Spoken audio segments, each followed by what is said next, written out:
F1 is back. Kali ini F1 kembali dengan sesi tes pramusim yang digelar di sirkuit Bahrain pada 26-28 Februari.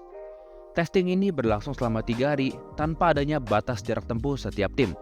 Artinya tim dapat menyelesaikan lap sebanyak mungkin guna untuk mendapatkan data sebelum balapan sesungguhnya dimulai di Melbourne bulan depan. Tes pramusim hari pertama sudah usai dengan Lando Norris memimpin catatan waktu di hari pertama ini, disusul oleh George Russell dan Max Verstappen di posisi 2 dan posisi 3. Meski tidak terlalu banyak aksi yang terjadi, namun setidaknya kami dapat melihat beberapa informasi terkait karakter mobil, persiapan tim dan pembalap di sesi tes pramusim ini. Berikut adalah 7 hal yang sudah kami rangkum yang dapat kalian ketahui di hari pertama tes pramusim ini. Disclaimer, jika data ini belum tentu akurat 100% karena banyaknya variabel yang berpengaruh seperti program tim, mode mesin, mode baterai, settingan mobil, dan apakah pembalap sedang melakukan eksperimen atau tidak. Kita mulai dari yang pertama, di mana McLaren masih menunjukkan respon positif di MCL 39 miliknya. McLaren mungkin masih akan menjadi benchmark atau tolak ukur mobil di musim 2025. Tentu tidak heran karena MCL 39 adalah bentuk evolusi dari MCL 38 yang sudah sangat kompetitif sebelumnya. Yang kedua ada performa RB21. Selama testing ini, kami banyak memperhatikan kualitas pengemudi atau drivability RB21. RB21 adalah bentuk evolusi dari RB20.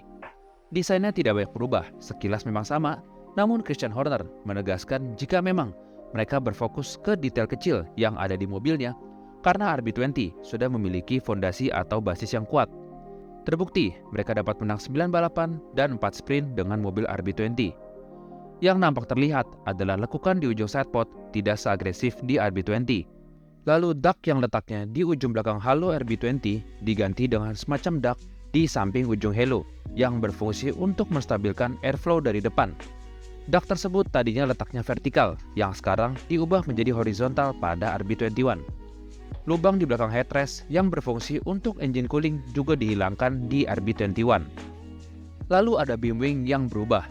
Beam wing bertujuan untuk mengurangi drag di mobil, terutama saat DRS dibuka untuk menambah top speed di mobil.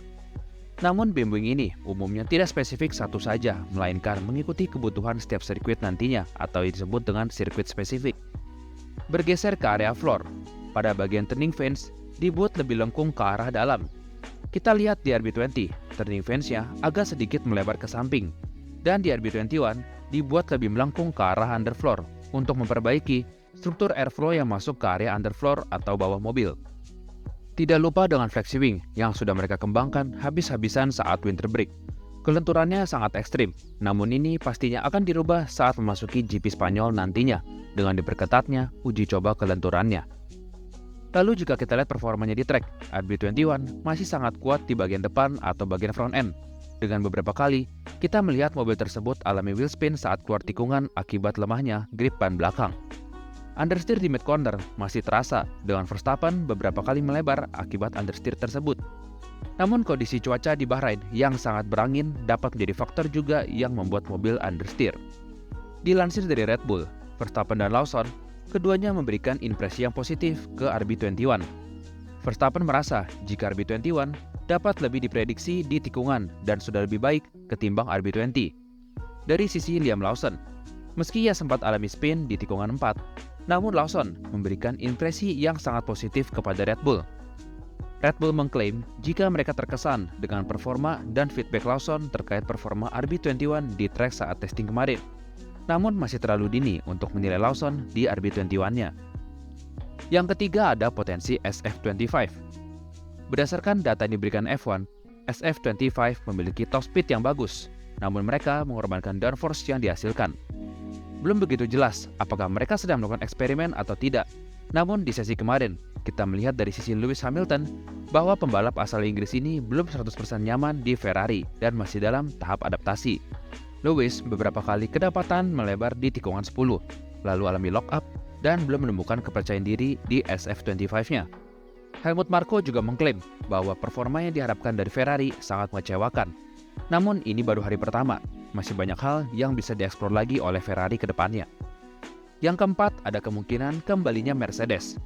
W16 memberikan impresi yang positif saat tes kemarin, dengan mobil yang smooth di tikungan, mudah diprediksi, dan nyaman bagi kedua pembalapnya. Namun menurut kami, yang menjadi tanda tanya besar adalah apakah W16 benar-benar kompetitif nantinya. Saat testing kemarin, suhu di trek hanya 18-20 derajat, yang dimana relatif dingin. Kita tahu di musim lalu, W15 sangat kuat di trek yang suhunya cenderung rendah, seperti di Las Vegas. Masih menjadi misteri, apakah W16 juga akan bekerja secara kompetitif saat di trek yang cenderung cuacanya panas seperti pada umumnya. Lalu yang kelima, ada pekerjaan besar Racing Bulls. Meski sudah mengadopsi komponen yang dipakai RB20 seperti suspensi dan gearbox, namun Racing Bulls harus bekerja ekstra untuk memperbaiki mobil mereka yang sampai saat ini kami lihat belum begitu kompetitif. Yang keenam ada Haas. Bagi kalian yang bingung, kenapa Haas di peringkat 19 dan 20 saja? Itu karena mereka berfokus ke simulasi long run.